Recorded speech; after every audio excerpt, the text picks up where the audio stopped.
Well, good afternoon. I'm Kim Wyman, Secretary of State, and it's good to see all of you on this call. We have been receiving many inquiries from the media and the public regarding the website VoteWA.gov. And over the last few days have been talking to the gentleman who had posted that site, and we did a press release today, or a media release and advisory today.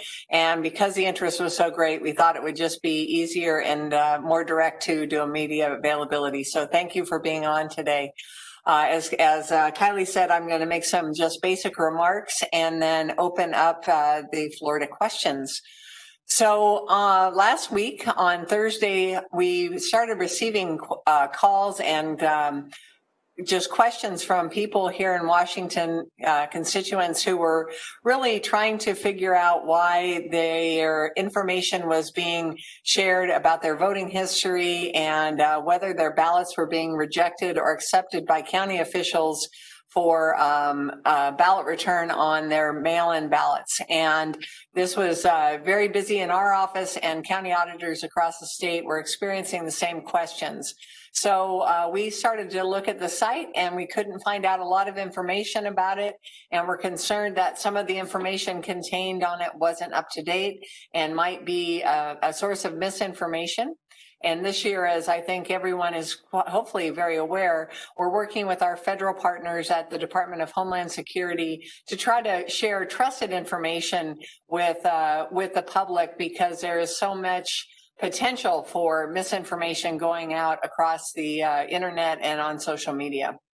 So we did reach out to Homeland Security, and we did yesterday had a call with the gentleman who set up this site, and some of the information that came out was that they were working with our office on this information.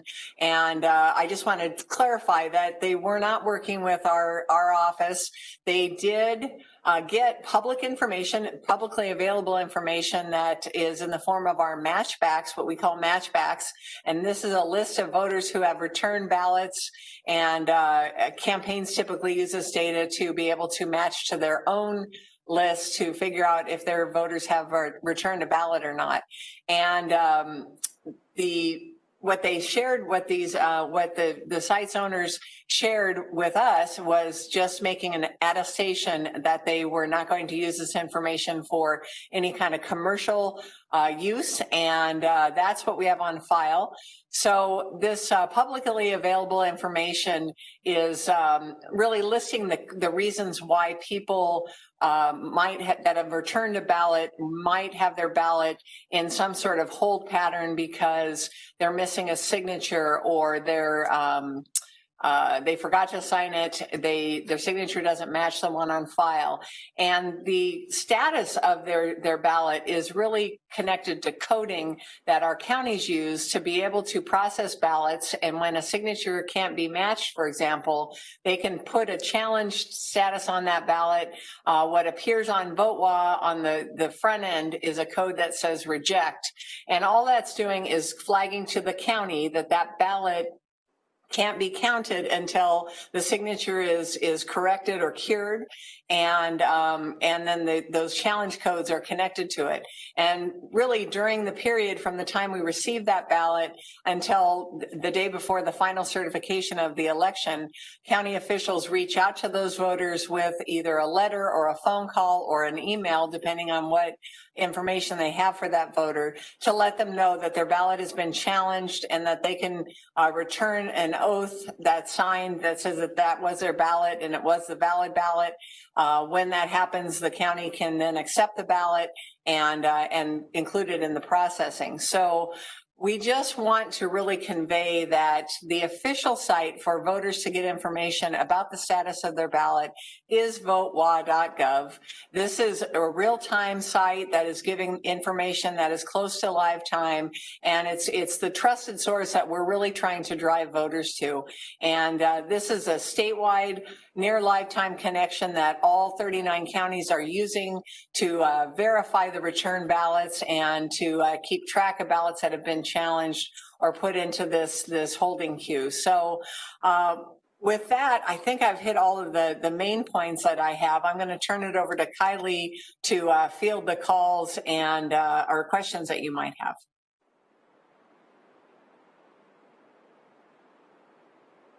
All right, thank you. I'm actually not seeing any questions posed at this time. We do have a couple of call-in users who may not be able to use the chat function. So call-in user 2, I'm going to unmute you for a moment. If you have a question, you may ask.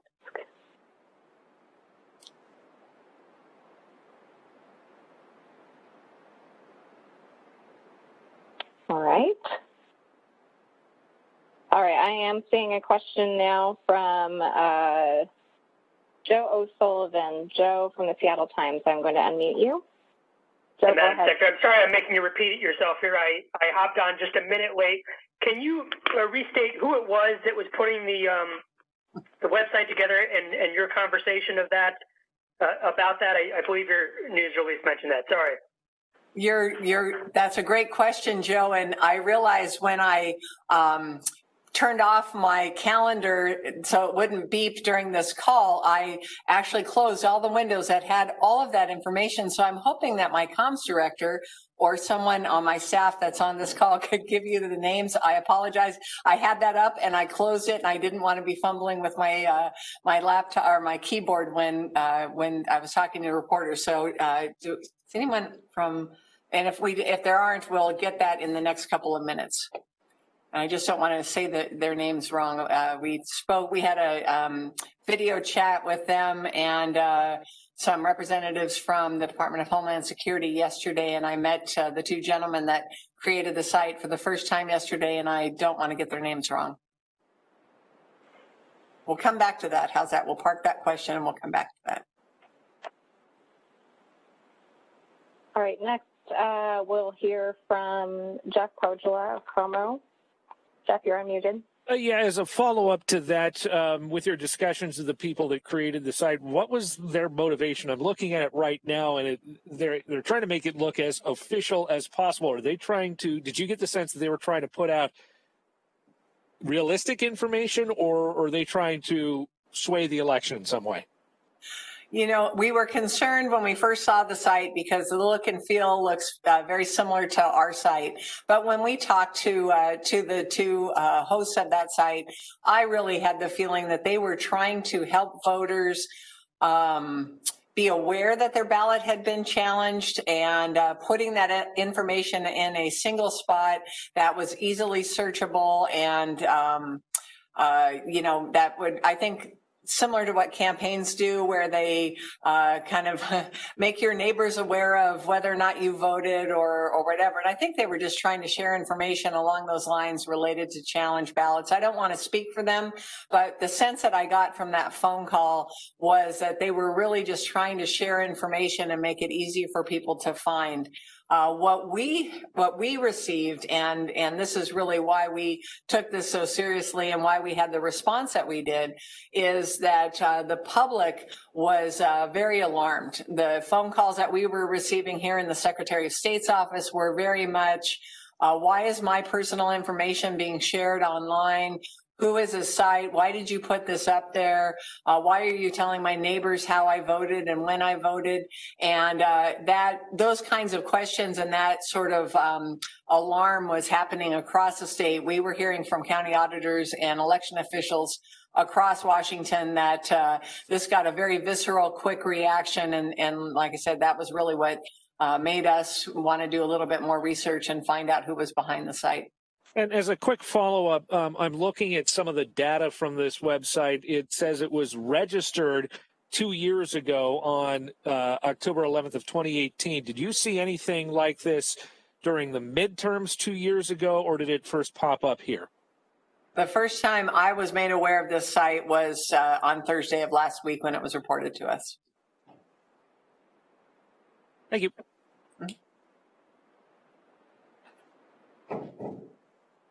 All right, next we're going to go to Bellamy. Bellamy, you're unmuted. Oh, thank you. Yeah, I had wondered about the motivation, and now I'm wondering, you know, what is the remedy? Are you asking them to take this site down because it is so disturbing to the public? it looks like your messaging is mostly just to tell folks to go to the right site, but what was the nature of your conversation with these guys? We asked them to consider taking it down so it wouldn't be confusing, and of course they want to keep it up, and that's certainly well within their right, and we don't want to trample on that either. So what we asked them to do is to have a link on their site to VoteWA.gov and make it clear that that is the official site, the trusted information site for the data related to voter registration, and that if they could make that clear on their site, that would be very helpful. And then they said that they were going to have some sort of link or Facebook page or something that would be available so people that had questions about their site could go directly to them and ask those questions. And then as a follow-up, it looks like on their site, they provide information about the number of votes that have been tallied so far, that have come in and that sort of thing, which when I go to VoteWA.gov, I just can look up my own ballot. I'm not able to get that overview. So are you providing that information elsewhere, or where could voters go to get the very latest on that? Well, we don't currently in Washington, we don't have that. We don't prepare and present that data in that way. What we were really trying to do is serve each individual voter and give them information about their record so that they could make sure that their own ballot is counted, and what they, if they needed to get a replacement ballot or whatever they needed to do to make sure that they could be engaged. We wanted to provide that platform and service. And remember, the VoteWA system is really the backbone of election management systems that our county auditors are using. So we've been focusing on the functionality and providing them the resources that they need so they can facilitate same-day registration, so they can facilitate universal registration, so that they can do the processing of the ballots that they're receiving. And we prioritize those features in VoteWA in 2020 because those had a greater impact to our voters. So we provide that data, and this is certainly something that individuals or organizations can compile that data and use it. But once they receive that data from the Secretary of State's office, we don't have any control over it. It's not our data any longer. We don't know what they're doing with it, how they're compiling it, if they're matching it with any other data. So that's where we get a little nervous because, again, we want voters to realize that this is a third party who's taking that data and presenting it, and we can't verify or really validate that data once it leaves our office. And our concern is that VoteWA is really close to time, and there is a lag between the daily lists that are run for the matchbacks. And so, if there is that lag, what impact that might have on a voter's data, we're not sure, but it's just data that's out of our control. So we're just wanting to make sure that's transparent to the people looking at this site. Right, but if I wanted to get that data about the number of votes that have come in so far, can I get that on your site? I believe so, yes. And in fact, I had it up, and it is on our site. If you go to current election info, and you can look at daily ballot returns, statistics, and turnout, and that will give you the daily returns and how many ballots we have been returned so far that counties are processing. Right now, we're just over 56% turnout, I believe, as of yesterday. And I can't operate my computer, so I'm going to just say that you can get that on our site. But we have the ballot box return and by mail return, so we're seeing really high numbers of ballots coming in on ballot drop boxes, for example. So yes, we have those rolled up numbers and by county available. Great, thank you. All right, next we're going to go to Jim Camden. Jim, go ahead. Yes, a couple of things. One, is this site just for Washington, or are these people doing it all over the country? I don't know. And there are a lot of sites that have popped up this year to help voters find out how they vote, where they vote, voter information. Have you had any trouble with any of the other sites? We are monitoring. We are monitoring social media and the internet, and really feedback that we receive from voters, because exactly what you're talking about, Jim. There are so many sites that are up and people providing information, and it isn't always accurate just because it's on social media. So again, what we've really tried to focus on is getting trusted information to voters from either the Secretary of State's website, our county election office websites, or news media that they know, Spokesman Review, Seattle Times, Como King, that type of thing. So just a thought, but I don't know if you can do this with VoteWA, but a link to the turn-in statistics might keep everybody on one site, because if they have to go jumping around, they're going to look for one-stop shopping. Mm-hmm. That's a good point. We will see what we can do. Thank you. Mm-hmm. All right, I'm going back out to Jeff Podla of Como. Yeah, you mentioned that once this data is out of your hands, there's nothing you can do about that. So I guess, can you clarify what data are they getting? Like, I mean, obviously ballot status, total number of turnout in any given county. What personal information is now in the hands of these private individuals? And should people be concerned about that? So the only data that people can get is the publicly available data. So any one of you on this call, as a citizen or a resident of Washington State, can get a copy of the voter registration file. And that, for every one of the nearly 5 million registered voters that we have in Washington, your name, first, last, and middle name, your residential address, your mailing address, your date of birth, your voting history. And when I say voting history, that's, of course, what elections you've participated in, not how you voted in any of those elections. That's all public data, as is gender. And I think those are all the main public fields. Your signature in your voter registration record is not public record. Your driver's license number or the last four of your social security number are not those are private data fields. Those are not in any of the public records that we release. So we have a mix of data, but only the public data is available, and we do by law have to make that available. So this site, like I said, I believe they are getting the voter file and then the matchbacks of how many people have actually returned a ballot and what their status is within our system. And these people running this site, are they from Washington? I believe so. I believe so. Thank you. Mm-hmm. And for the on this call, what we'll look up that information on the people who are, I'm assuming that it's public record at this point. So we'll get that information to you if we don't get it by the end of this call.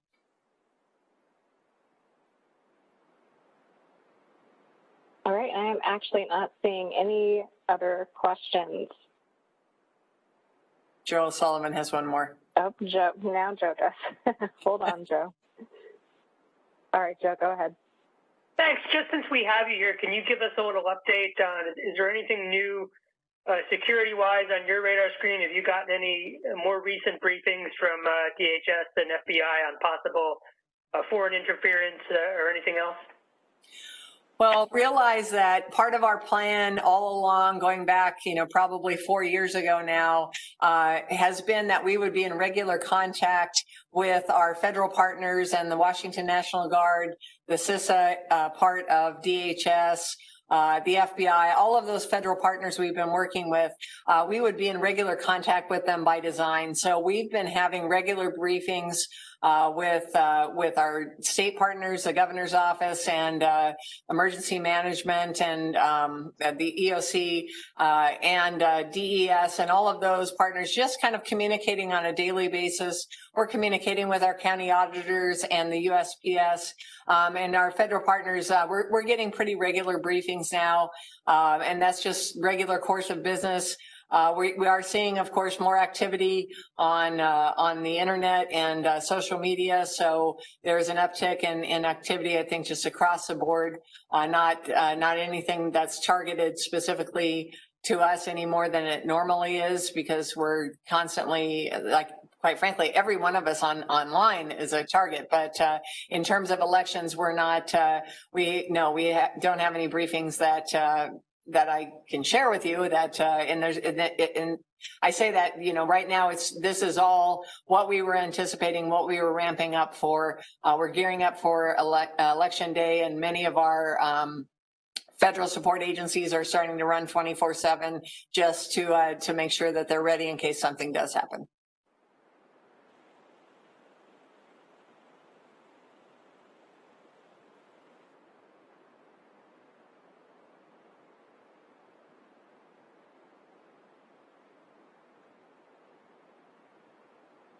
All right, seeing no further questions, I think we can close out this call. Secretary, did you have any final remarks? No, just I think the usual things this point in the election, 5 days out. We're seeing definitely way above normal return rates. We are over 50%, 56% in ballot returns as of yesterday. So we're excited about that. We're now in the period where people that need to get either register to vote or update their registration or addresses, need to do that in person at a voting center or one of the student engagement hubs at our 10 universities. And, right now, just really trying to remind voters to do whatever business that they need to do related to the election early. If they need to register, don't wait till election day on Tuesday, because you may end up in a really long line. We're trying to relieve the stress on the counties as much as possible so our voters don't have to wait in line. If you're going to return your ballot by mail, make sure you get a postmark on or before election day so that we can count it. We're going to have 20 days after election day to count those ballots with valid postmarks. But the post office has recommended, if you're going to put a ballot in the mail, to plan on at least 7 days of travel time. So now we're getting closer to election day, and the earlier you can do that, the better. And I really would suggest at this point people consider putting their ballot into one of the 500 ballot drop boxes around the state. Those will be open until 8 o'clock election night. And really just now is a time for voters to dial in their plans for voting and to execute them as soon as possible, and make sure that their voices are heard. So I think that's all I have. And thank you all for giving us your time today.